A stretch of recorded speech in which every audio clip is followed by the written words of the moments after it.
The Hockey World Cup is now reaching the business end of the tournament.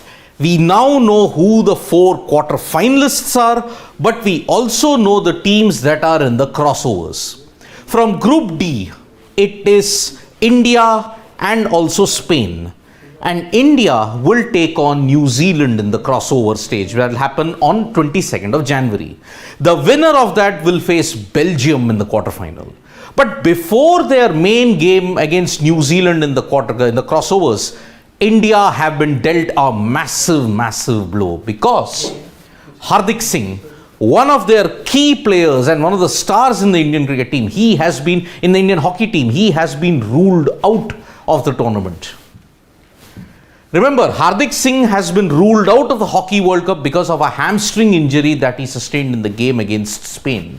He had scored against Spain along with Amit Rohidas, but after that India were held by a very gritty Spanish defense and they somehow managed to win 2-0.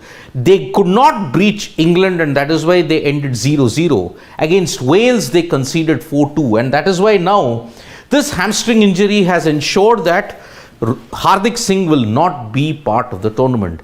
Graham Reid had said that yes, we will wait on his diagnosis, we will wait for the rehabilitation, but unfortunately the rehabilitation time that he will take will be a lot longer and that is why Hardik Singh has been ruled out of the Hockey World Cup. So now who is his replacement? It's Rajkumar Pal. Whether he plays in the 11 for India, it remains to be seen. But India have lost a big midfield and attack option because Hardik Singh, Amit Rohidas, Mandeep Singh, Shamsher Singh, they were all part of the core of the attack in the India hockey team. And that is why now, unfortunately, India have missed out on one major goal scorer and that is Hardik Singh. So India's chances for the Hockey World Cup now take a slight hit, but they do have the depth to put it past any opponent. New Zealand will be a very tricky opponent for them because India's performances in the Hockey World Cup league stages have not inspired that much of confidence.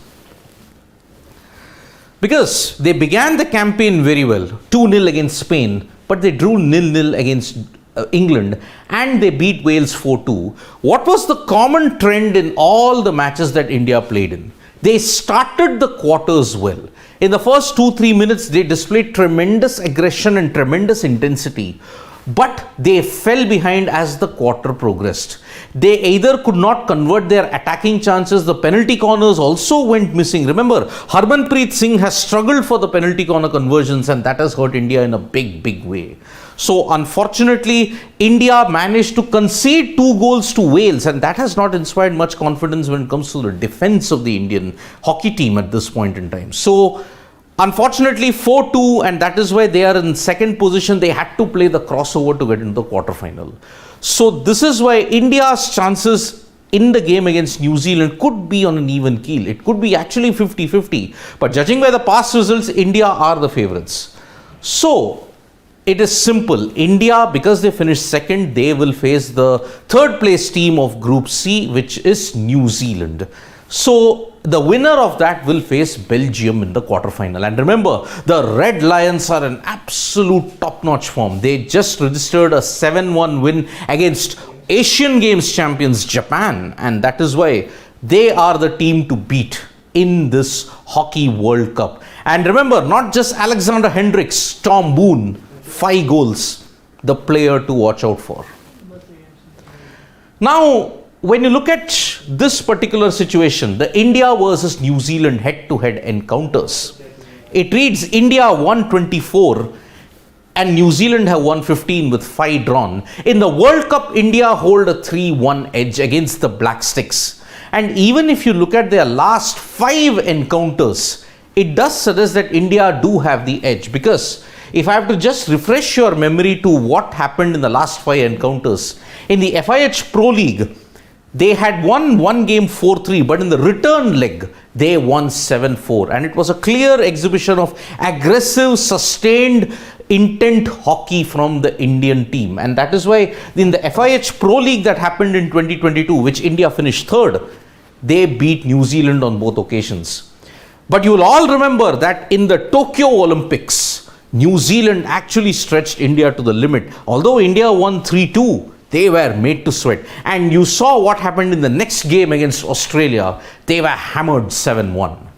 And then India won before the Tokyo Olympics. There was a tournament there in which India won 5-0. But prior to that, it was New Zealand who won 2-1. And that is why it is going to be a very, very close match. Let us not underestimate the Black Sticks, because they have won against Chile, but in their next game, they were hammered by the Netherlands, and they had a very, very dramatic 2-3 loss to Malaysia.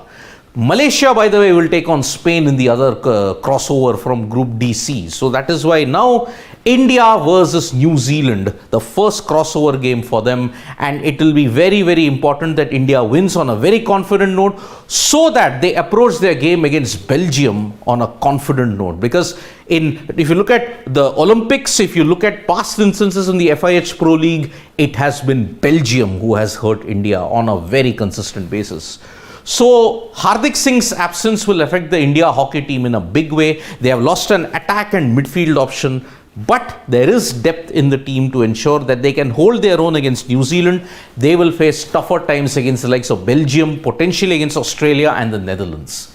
Thank you so much for joining us for this live. We'll be back with more updates from Sports Today. We are building up to the Hockey World Cup crossover game against New Zealand. We will bring you all the updates in that. Subscribe to Sports Today. Tap that bell icon so that you know when we go live. We are also there on Facebook, Twitter and Instagram as well. Thank you.